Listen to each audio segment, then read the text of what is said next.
안녕하세요. 제3절 인지발달 발표를 맡은 최예림입니다.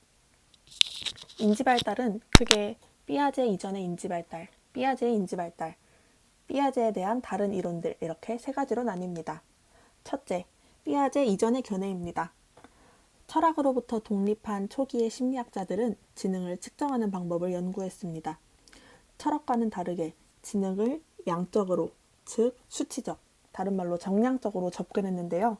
다음과 같이 지능의 구성 요소를 확인하고 지능 검사를 개발하는 두 가지로 나뉩니다. 지능의 구성 요소를 연구한 학자들은 다음과 같습니다. 첫째는 일반 지능 요인과 특수 지능 요인으로 구분한 스피어맨. 둘째는 다음과 같이 지능을 7가지 기초 정신 능력으로 구분한 서스톤. 셋째는 지능을 조작, 사고, 결과의 조합으로 말한 길포드. 마지막으로는 유동적 지능과 결정적 지능으로 나눈 카텔과 혼이 있습니다. 다음은 지능 검사의 발전입니다.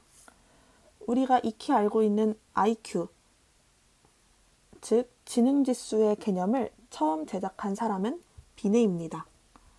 하지만 비네의 지능지수 개념의 경우 노인의 IQ가 정확하지 않다는 한계가 있습니다. 이를 보완한 검사가 바로 웩슬러 검사입니다. 웩슬러 검사는 오늘날에도 가장 널리 사용되는 지능 검사입니다. 이러한 지능 검사는 단일 심리 검사 중에서 가장 많은 정보를 제공한다는 장점이 존재하지만 오남용 사례가 많기 때문에 올바른 해석이 중요합니다. 모든 심리 검사에는 오차가 있음을 유의하고 지능 검사를 맹신하는 태도는 지양해야 합니다. 다음은 삐아제의 인지발달 이론입니다. 삐아제는 인지발달 단원에서 가장 많은 부분을 차지할 만큼 심리학 역사상 가장 영향력 있는 발달 심리학자로 평가됩니다. 삐아제는 앞선 학자들과는 다르게 지능을 양적 변화가 아닌 질적 변화라고 말했습니다. 삐아제의 인지발달의 핵심 개념은 4가지가 있습니다. 첫째는 도식입니다. 우리 머릿속의 인지구조는 도식으로 이루어져 있습니다. 예를 들면 연필이라는 개념에 대한 상징 도식은 한글로는 연필, 영어로는 펜슬이라는 것이고 유목화 도식은 필기구라는 개념이 연필과 지우개보다 상위의 개념이라는 것을 말합니다. 둘째는 조작입니다. 조작은 논리적인 정신작용으로 피자 8조각 중에 2조각을 먹으면 6조각이 남는다는 것을 이해하는 것을 말합니다. 다음으로 동화와 조절과 평형화입니다. 예를 들어 설명하겠습니다. 다음과 같이 아동이 4발로 닿는 동물은 멍멍이라는 사실을 배웠습니다. 이러한 새로운 개념의 배움을 동화라고 합니다. 하지만 우리가 다 알다시피 4발로 다니는 모든 동물이 멍멍이는 아니죠. 아동이 고양이를 보고 멍멍이라고 했을 때 올바르지 않음을 배웁니다.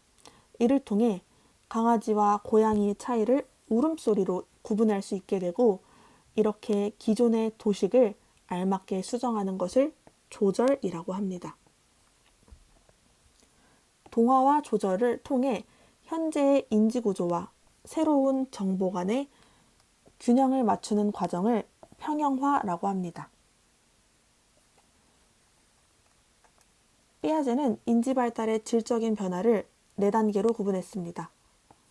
첫째는 태어난 후에 환경에 적응하는 감각운동기, 둘째는 조작, 즉 논리적인 정신작용이 일어나기 이전 단계인 전조작기, 셋째는 조작이 성공적으로 이루어지는 구체적 조작기, 넷째는 비현실적이고 가설적인 조작이 이루어지는 형식적 조작기, 이렇게 4단계입니다.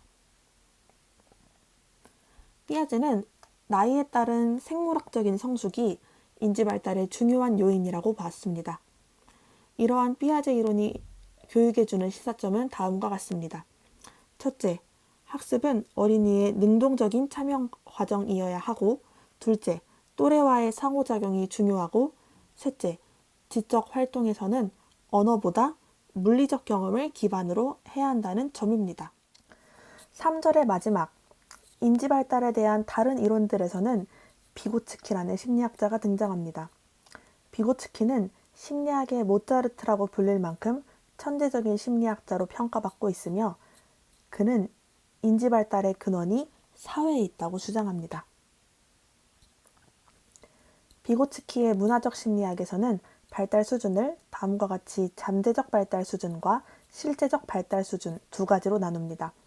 옆에 그림을 보시면 실제 발달 수준은 현재 학습자가 할 수 있는 영역이고 잠재적 발달 영역은 학습자가 스스로는 할 수 없는 영역입니다. 비고츠키는 이 분홍색 부분인 근접 발달 영역에 주목했습니다. 근접 발달 영역에 있는 내용이 교육의 내용이 되어야 한다고 주장했으며 교사의 도움이나 동료와의 협동을 통해 확장된다고 주장했습니다. 다음은 신피아제주의입니다. 가장 영향력 있는 심리학자 피아제의 인지 발달을 통해 어린이의 사고를 이해하는 것이 가능해졌습니다. 하지만 발달 단계에 대한 의문과 논란이 존재했는데요. 이를 보완하고 계승한 것이 바로 신피아제주의입니다. 신피아제주의자들은 피아제 이론의 큰 틀은 유지하되 발달 단계를 세분화하는 등 부분적인 수정을 거쳤습니다. 이를 통해 피아제 이론의 의문과 논란을 해결하는 것이 가능해졌습니다. 다음은 다지능 이론입니다. 가드너는 피아제와 비고츠키와는 다르게 구체적인 지능을 명시해야 한다고 주장했으며 가드너의 8가지 다중지능은 다음과 같습니다.